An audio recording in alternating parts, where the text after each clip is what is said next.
결국 적당한 수준에서 합의한다면 전 국민 80%만 지급하는 방안을 선택할 가능성 더 높아졌습니다.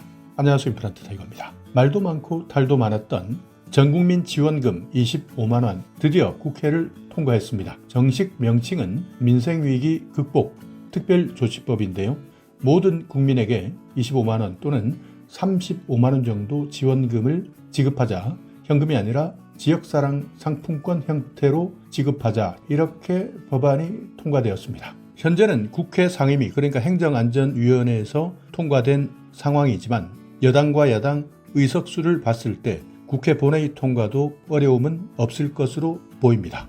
자, 그런데 많은 사람들 이것이 과연 지급될 것이냐, 정부에서는 부정적인 방향에서 대응하고 있고요.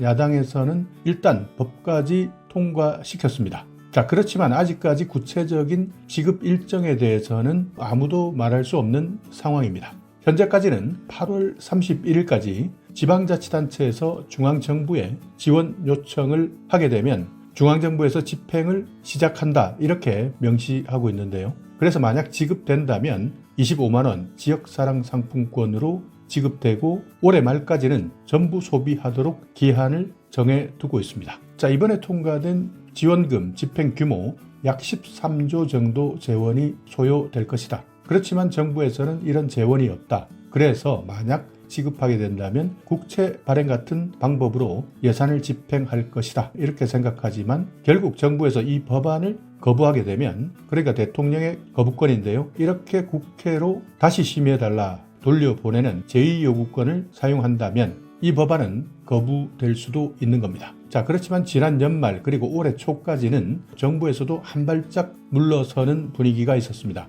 그러니까 만약 지원한다 하더라도 전 국민에게 지원하는 것보다는 실제 어려움을 겪고 있는 분들을 조금 더 두텁게 지원하는 것이 어떠냐, 이런 방안들도 내놓았고요. 야당도 한 발 물러날 수 있다는 상황도 연출되기도 했습니다. 그래서 많은 사람들이 예측하고 있는 것이 정부에서도 계속 거부권을 행사하는 것보다는 협상을 통해서 어느 정도 서로 양보할 수 있는 지점에서 지원금을 지원하자라는 형태로 결론이 날 수도 있다, 이렇게 예측하고 있는데요. 그 지점이 전국민 소득기준 80% 이하만 지급하자라는 내용이었습니다. 자, 만약 전 국민 중에서 80%까지 주게 된다면 누구까지 받을 수 있느냐, 여기에 대한 관심도 높아지고 있는 상황입니다. 자, 그래서 만약 선별 지원을 하겠다 한다면 가장 가까운 사례를 한번 찾아보겠습니다.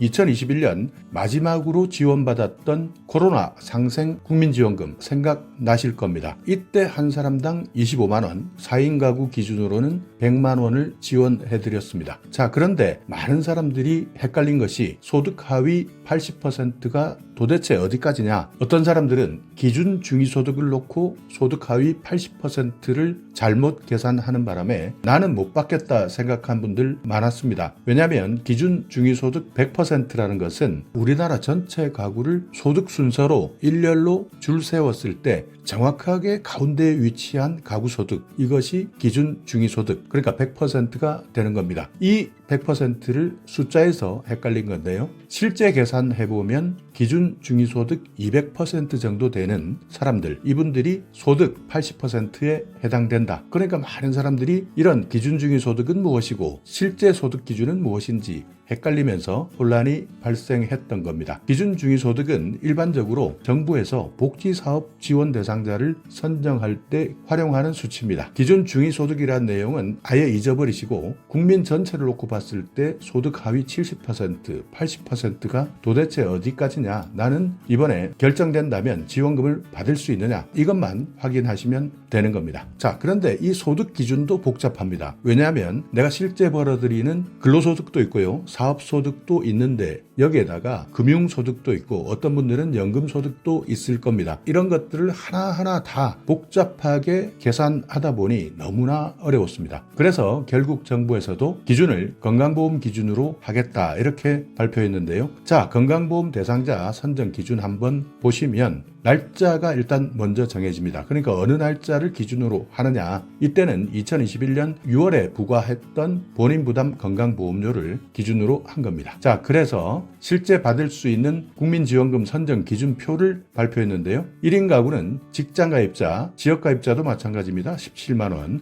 2인 가구는 직장가입자는 20만 원. 지역가입자는 21만 원까지가 기준이었습니다. 자, 그런데 어떤 사람은 지역가입자로 가입되어 있고 어떤 사람은 직장 다니고 있기 때문에 혼합된 경우도 있었습니다. 이때 혼합가구라면 20만 원 기준을 정했고요. 3인 가구는 직장 25만 원, 지역 28만 원, 혼합 26만 원이었습니다. 4인 가구는 직장 31만 원, 지역 35만 원, 혼합 33만 원까지가 기준이었습니다. 5인 가구 이후부터도 기준이 쭉 나와 있는데요. 이 부분도 참고하시면 됩니다. 자, 여기에서 내가 가구원 수가 몇 명이냐 따져보시고 직장 가입자냐 지역 가입자냐 이 기준 지금 현재 2024년 만약에 준다고 결정된다면 이 기준이 어느 정도 높아질 수 있겠구나 이렇게 예측하시면 됩니다. 자, 그리고 또 하나 가구 구성 기준에 대해서도 세부 기준이 있었습니다. 왜냐하면 실제 주민등록과 다르게 되어 있는 분들이 많았기 때문입니다.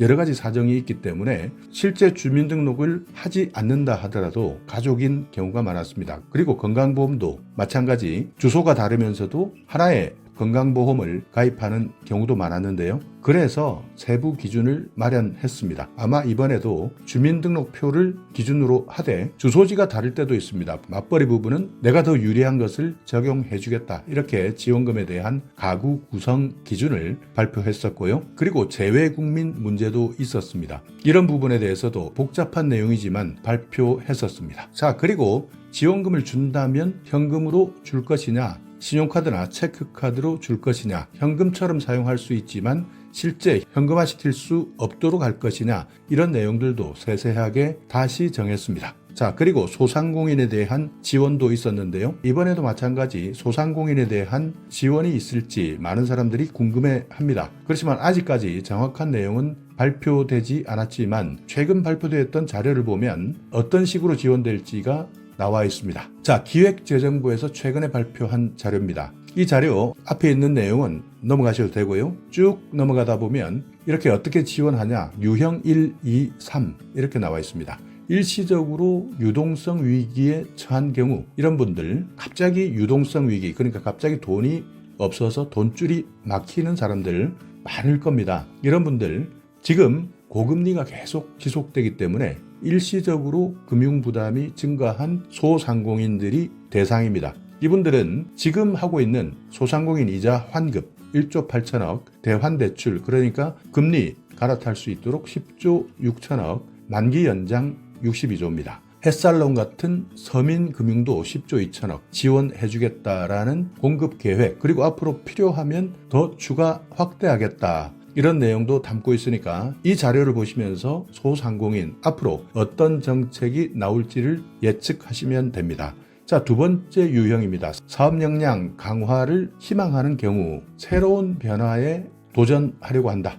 신기술을 도입하는데 어려움을 겪고 있다. 이런 분에 대한 정책도 지원해주겠다. 플랫폼 기업이나 디지털 전환을 유도해서 앞으로 미래에 대응할 수 있도록 집중 지원해드리겠다. 이런 내용 담고 있습니다. 세 번째 유형, 폐업이나 업종 전환을 하겠다. 도저히 안 되겠다. 그래서 너무 어렵기 때문에 이번 사업은 접고 다른 사업을 해보겠다 하시는 분 이런 분들에 대한 대책도 마련하고 있는데요. 너무나 피해가 많기 때문에 폐업할 수밖에 없는 사람 업종 전환 이런 분들 희망 리턴 패키지를 통해서 폐업할 때 부담을 경감시켜 드리겠다. 재창업을 하시거나 이제는 창업하지 않겠다. 차라리 취업을 하겠다 하시는 분들도 있을 겁니다. 이런 분들 지원해 주겠다. 새 출발 기금, 채무조정이나 신용회복, 재기지원 사업 이렇게 정책이 준비되고 있으니까 이 내용도 일단 앞으로 소상공인에 대한 정책이 어떻게 시행될지 예측하는 자료로 활용하시기 바랍니다. 자, 오늘 영상 여러분께